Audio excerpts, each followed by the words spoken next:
Hello students, कैसे हैं आप सब। आपको पता है आपके 13 से लेके 20 से पहले पहले जितने भी एग्जाम हैं उसके लिए एडमिट कार्ड आ गए हैं और बाकी एस्पिरेंट्स भी इस वीडियो को देख सकते हैं जिनके एडमिट कार्ड अभी आने वाले हैं। तो यहाँ पर हम बात करने जा रहे हैं उन सभी बातों की जिस पे आपको थोड़ा सा गौर फरमाना है कि आपको अपने एग्जाम वाले दिन पे ड्रेस कोड आपका क्या होना चाहिए, आपको क्या क्या चीजें कैरी करनी है और क्या क्या चीजें आपको कैरी नहीं करनी। तो कई बार यहाँ पर ड्रेस कोड भी अगर आपका मैच नहीं होता तो कुछ कुछ सेंटर्स इतने स्ट्रिक्ट होते हैं कि वो आपकी एंट्री अलाउ नहीं करते हैं। तो ये 5 मिनट का वीडियो आप सबके लिए बहुत इंपॉर्टेंट है क्योंकि पूरे साल आपने सीयूटी के लिए बहुत मेहनत की है। जैसा कि आप देख रहे हो यहाँ पर आपको सबसे पहले आपकी पर्सनल डिटेल्स है, उसके बाद आपको यहाँ पर एक बार कोड दिखाई देगा। ये बार कोड सबके पास होना चाहिए। अगर ये बार कोड मिसिंग है तो आप अपना एडमिट कार्ड दोबारा डाउनलोड कीजिए।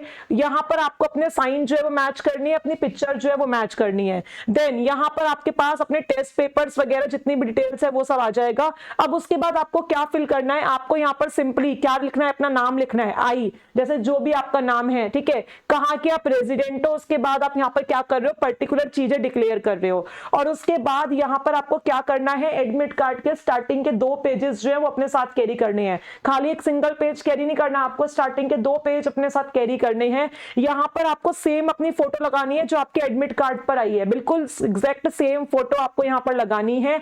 और यहाँ पर आपको अपना लेफ्ट हैंड का जो थंब इंप्रेशन है वो भी लगाना है। ये सारी चीजें आप अपने घर से लेकर के लेके जाइए, वहां पर जाके फैसिलिटीज नहीं है, ये आपको घर से करके लेके जाना है और अपना साइन करना है आपने एज इट इज। आपने जो साइन ऊपर किया हुआ है, जैसे कि सपोज यहाँ पर आपने कोई साइन ऊपर किया हुआ है ना अपने एडमिट कार्ड में, तो वही सेम साइन आपको यहाँ पर भी क्या करना है पूरा, ठीक है। उसके बाद जो इंपॉर्टेंट इंस्ट्रक्शंस हैं ये जरा आप पढ़ लीजिए भाई, बहुत इंपॉर्टेंट है। ये सारी इंस्ट्रक्शंस हम यहाँ पर देखते हैं क्या कह रहा है। The candidate must reach the centre as the time as indicated against reporting entry time at the centre in the admit card. आपको यहाँ पर जो टाइम दिया गया है आपको उसी टाइम पर सेंटर पर पहुंचना है। कोई भी डिले अगर आपकी तरफ से है तो आपको एंट्री नहीं मिलेगी। और टाइम क्या दिया गया है, जरा ये बातें भी हम कर लेते हैं। पूरा आपको सब चीजें यहाँ पर मेंशन की गई है कि आपको कितने बजे पहुंचना है और कितने बजे नहीं पहुंचना। जैसे कि आप यहाँ पर देख सकते हैं आपका जो टाइम है टेस्ट का वो 9 से 10:30 यानी मॉर्निंग वाले शिफ्ट में बॉटनी वाले बच्चों का पेपर है, तो उनको यहाँ पर 8:30 से पहले पहले पहुंचना है। 8:30 से अगर वो बाद में पहुंचेंगे तो उनको यहाँ पर क्या होगा, एंट्री नहीं मिलेगा भाई। 8:30 से अगर आप बिल्कुल 1 मिनट भी लेट हो गए तो गेट क्लोज हो जाएंगे, एंट्री नहीं मिलेगी। और एंट्री टाइम जो स्टार्ट हो रहा है, रिपोर्टिंग टाइम जो है वो 7 बजे से है, यानी कि अगर आपका पेपर 9 बजे है तो आप कोशिश करिए कम से कम 1-1.25 घंटे पहले तो रिपोर्ट करिए ही करिए, क्योंकि वहां पे उस टाइम इतनी भीड़ होती है ना कि नंबर आने में बहुत समय लग जाता है। कभी आप सोचो नहीं मैं तो आराम से आधे घंटा और लेट जाऊंगा, पढ़ लेता हूं, पता चला वो आधा घंटा तुम्हें एग्जाम में ही ना पहुंचाने में तुम्हारी वो हो जाए, रिस्पॉन्सिबल हो जाए कि हम तो 8:30 बजे का सोच के चल रहे थे, मैम रास्ते में ट्रैफिक मिल गया, लेट हो गए, पेपर ही नहीं रह गया। तो यहाँ पर अपनी कॉपी ले जाओ, टाइम मिले तो वहां पर रिवाइज कर लेना, लेकिन कोशिश करो कि अगर 9 बजे का पेपर है तो 7:30 बजे या 7:45 तक आप अपने सेंटर पर पहुंच जाइए। बहुत इंपॉर्टेंट बातें हैं। और आपने देखा भी होगा आजकल तो यूट्यूब पे इतनी वीडियोस आती हैं कैसे बच्चे के 1 मिनट के चक्कर में उनका एंट्री जो है वो क्लोज हो जाता है। तो भाई यहाँ पर बच्चों की गलती है, उनको टाइम से और पहले निकलना चाहिए क्योंकि ट्रैफिक मिलेगा भाई। पेपर है तो ट्रैफिक तो मिलेगा ही मिलेगा उस पर्टिकुलर एरिया में आपको सेंटर तक पहुंचने में। फिर वो क्या कह रहा है, if any candidate is found indulging in any unfair means unfair examination practice eight any stage, तो उसका पेपर यहाँ पर कैंसिल हो जाएगा। उनको कुछ भी अनयूजुअल लगा कि किसी भी तरीके से आप कुछ ऐसा फॉलो कर रहे हो जो नहीं करना चाहिए, आपका पेपर यहाँ पर क्या हो जाएगा भाई, कैंसिल हो जाएगा। गेट क्लोजिंग टाइम के बाद चाहे आप जो मर्जी बहाना बना लो, जो मर्जी सही रीजन दे दो, आपको यहाँ पर एंट्री नहीं मिलेगी। और जब तक पेपर खत्म नहीं होता तब तक आप अपना एग्जाम रूम छोड़ नहीं सकते हो। सपोज किसी बच्चे का पेपर हो गया 85 मिनट्स में, तो ऐसा नहीं है वो उठ के जा रहा है, नहीं, जब तक पूरा पेपर खत्म नहीं होता तब तक किसी कैंडिडेट को बाहर जाने की परमिशन नहीं है। Upon completion of the examination please wait for instructions from the invigilator and do not get up from your seat until advise. ऐसा नहीं है कि आपने अपनी मर्जी से अपना पेपर फिनिश कर दिया और उठ के चले गए। कुछ क्योंकि ऑनलाइन एग्जामिनेशन है तो कुछ ना कुछ इंस्ट्रक्शंस आपको बाद में मिलेंगी, आप पहले उसको फॉलो कीजिए और उसके बाद आप क्या करिए, उसके बाद आप अपनी सीट यहाँ पर लीव कर सकते हैं। आप सब अपना जो एडमिट कार्ड है वो अच्छे से डाउनलोड कीजिएंगे, उसके इंस्ट्रक्शंस आप क्या करेंगे, फॉलो करेंगे। यहाँ पर जो आपका पेज 1 है उसमें सारी आपकी पर्सनल सेंटर की डिटेल्स है, पेज 2 में इंपॉर्टेंट इंस्ट्रक्शंस है। दोनों पेज आपके पास होने चाहिए। कभी पता चले खाली एक पेज लेके जा रहे हो कि हमारे 10 रुपए बच जाएंगे, बस एक ही पेज प्रिंट कराते हैं, नहीं, दोनों पेज आपके पास यहाँ पर होने चाहिए भाई, और एक पर्सनल कॉपी आप अपने खुद के पास भी रखिए, एक्स्ट्रा निकलवा लीजिए, कई बार कॉपी हमारी खो जाती है, तो आप एक की जगह 2 एडमिट कार्ड ले जाओ, कई बार बच्चे के गिर जाता है एडमिट कार्ड, फट जाता है, कुछ ना कुछ हो जाता है, ठीक है।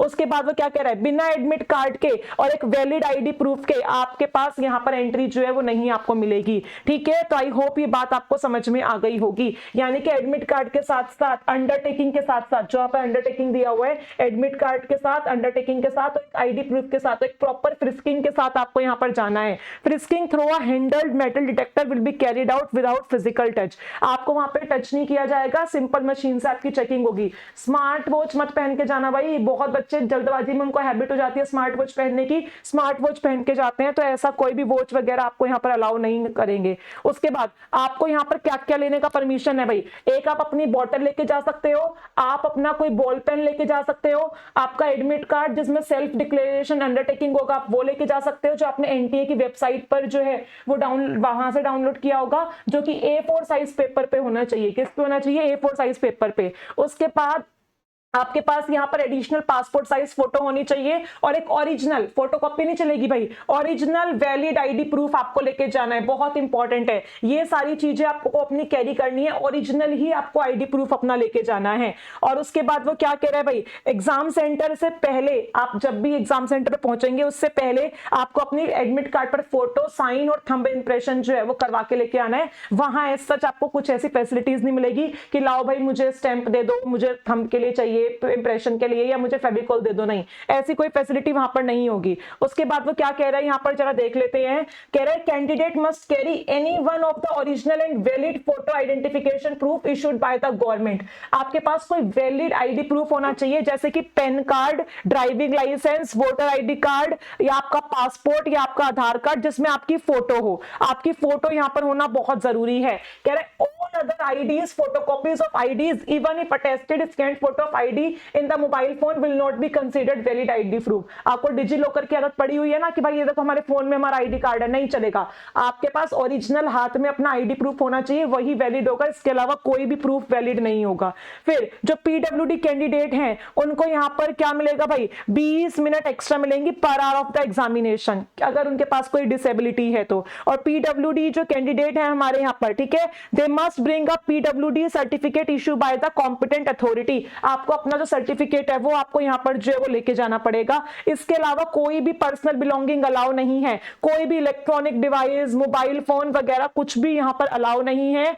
शूज और फुटवेयर जो होते हैं with thick soles and garments with large button are not permitted, भाई जो आपके गारमेंट्स है अगर उनका बटन लार्ज है तो वो भी परमिटेड नहीं है, और यहाँ पर मोटे थिक वाले जो आपके शूज वगैरह हैं वो अलाउ नहीं है, तो जरा देख लीजिए भाई, ठीक है। The candidate will not allow to take a bio break during first 45 minutes and last 30 minute, शुरू के 45 मिनट में और लास्ट के आधे घंटे में कोई ब्रेक आपको नहीं मिलेगा भाई, ये सारी बातें आपको पता होनी चाहिए। Apart from the biometric attendance and frisking at entry, candidate will be frisked and biometric attendance will be taken again on entry from bio break, toilet break. वो कह रहा है आपकी एक बार तो पूरी चेकिंग हो जाएगी, एंट्री हो जाएगी, लेकिन अगर आप ब्रेक के बाद वापस आएंगे तो दोबारा से आपको बायोमेट्रिक लगानी है, भूल मत जाना भाई, दोबारा से बायोमेट्रिक लगेगी और दोबारा से आपकी फ्रिस्किंग होगी। Blank paper sheet for rough work will be provided in the examination hall, आपको रफ पेपर जो शीट है वो मिलेगी यहाँ पर, ठीक है। Candidate must write their name and roll number at the top of each of the sheet, उस रफ शीट के ऊपर आपको अपना नाम और रोल नंबर क्या करना है भाई,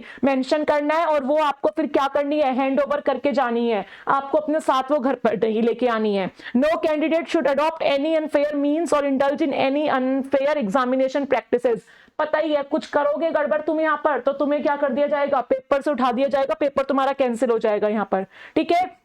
The candidate should ensure that the question paper available on the computer screen is as per his or her opted subject medium indicated in the admit card। वो तो आप समझदार हो, आप अपना पेपर देखोगे कि आपने जो चीज चूज करी थी उसी लैंग्वेज में, उसी मीडियम में, उसी सब्जेक्ट का पेपर आया है या नहीं आया है। The candidate are advised to carefully read the subject specific instructions। आप जब अपना सिस्टम पर बैठोगे तो आपको कुछ सब्जेक्ट से रिलेटेड इंस्ट्रक्शंस वहां पर मिलेंगी, 2 मिनट का समय निकालकर उन सभी इंस्ट्रक्शंस को आपको यहाँ पर पढ़ना है, ठीक है। If at any stage it is found that the candidate has submitted multiple applications, his or her candidature will be cancelled. Multiple काम अगर तुमने कुछ भी किया है, मल्टीपल फॉर्म फिल करे हैं या कुछ और चीज में तुम इन्वॉल्व होंगे तो तुम्हारा पेपर कैंसिल कर दिया जाएगा यहाँ पर, ठीक है। तो ये सारी बातें तुम्हें लिखी हुई हैं और ये तुम्हारा पेज नंबर 3 है भाई, ये पेज नंबर 3 पे तुम्हारा एज सच कुछ भी मेंशन नहीं है भाई, बस ऑल द बेस्ट लिखा हुआ है तुम्हें यहाँ पे, ठीक है, ऑल द बेस्ट लिखा हुआ है। तो यहाँ पर आपके पास जो एडमिट कार्ड है इसके आपके पास फर्स्ट और सेकंड पेज की कॉपी होनी चाहिए और जो जो इंस्ट्रक्शंस है वो मैंने आपको बता दिया, आप क्या क्या कैरी कर सकते हैं ये सारी बातें आपको बता दी हैं। अपना पेन आप लेके जा सकते हैं लेकिन पेपर वगैरह सबको आपको वहीं से ही मिलेगा। सो ऑल द बेस्ट एस्पिरेंट्स। और CUPEL चल रहा है botany, zoology, micro, life sciences के लिए, तो अगर आप चैनल पर नए हैं तो सब्सक्राइब कीजिए और डेली जो CPL चल रहा है उसको एंजॉय कीजिए। So all the best to all the aspirants and happy Holi in advance.